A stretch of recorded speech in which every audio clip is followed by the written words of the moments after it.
importante para o mercado que aconteceu foi o surgimento dos SSHD, que é um híbrido. Num SSHD, eu tenho parte HD, disco rígido, com discos girando em alta rotação, e tenho parte SSD, quer dizer, microchips, onde recebem os dados gravados.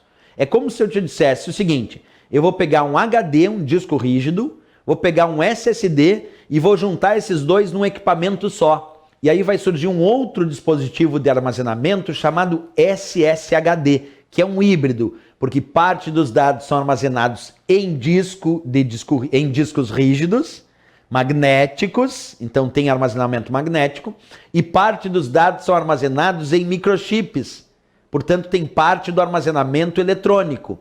Então um SSHD, é bom lembrar, existe e é um híbrido. É como se eu tivesse um HD e um SSD junto no mesmo equipamento.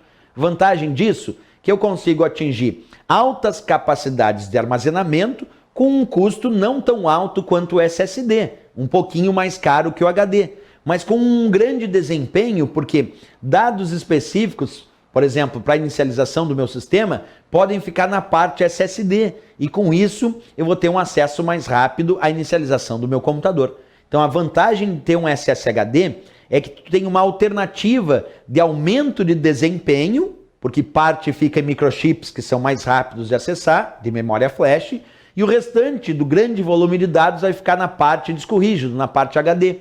Com isso, um híbrido acaba sendo mais rápido que um disco rígido tradicional e acaba sendo também mais barato que um SSD, que é muito caro. É um meio termo, então, entre o HD e o SSD. Vamos ler um pouquinho. Combinação das tecnologias de unidades de estado sólido, SSD, e disco rígido, o HDD. Com isso surgiu o SSHD, a união dos dois. Os discos híbridos de estado sólido unem essas tecnologias de modo eficiente, fornecendo desempenho semelhante à da SSD. Não tão desempenho, mas semelhante, próximo. E capacidade de disco rígido. Quer dizer, ele tem um desempenho semelhante ao SSD, rápido, e tem uma capacidade similar à de um HD. Quer dizer, muita capacidade, ele junta as duas coisas, num preço razoável. Um pouco mais caro que o HD, é claro, mas bem mais barato que um SSD. E a capacidade comum que eu encontro de SSHD pode girar na casa dos terabytes. 1 tera, 2 tera, 4 terabytes. Quer dizer, muita capacidade de armazenamento. Então o SSHD também é exemplo de memória secundária, porque não é a principal. É um exemplo de memória auxiliar, porque auxilia o armazenamento dos meus dados. É um periférico de entrada e saída, porque eu posso gravar os meus arquivos e ler. Também posso chamar, aí tem que cuidar, de dispositivo de armazenamento em massa. Por quê? Porque também armazena um grande volume de dados. Então, memória de massa, memória auxiliar e memória secundária. Assim como isso também é resposta para o disco rígido, que é o HD, e para o SSD. Outra coisa, se ele é híbrido, eu não posso dizer que o armazenamento dele é somente magnético ou somente eletrônico. O HD é somente magnético e o SSD é somente eletrônico. Mas o SSHD junta essas duas tecnologias.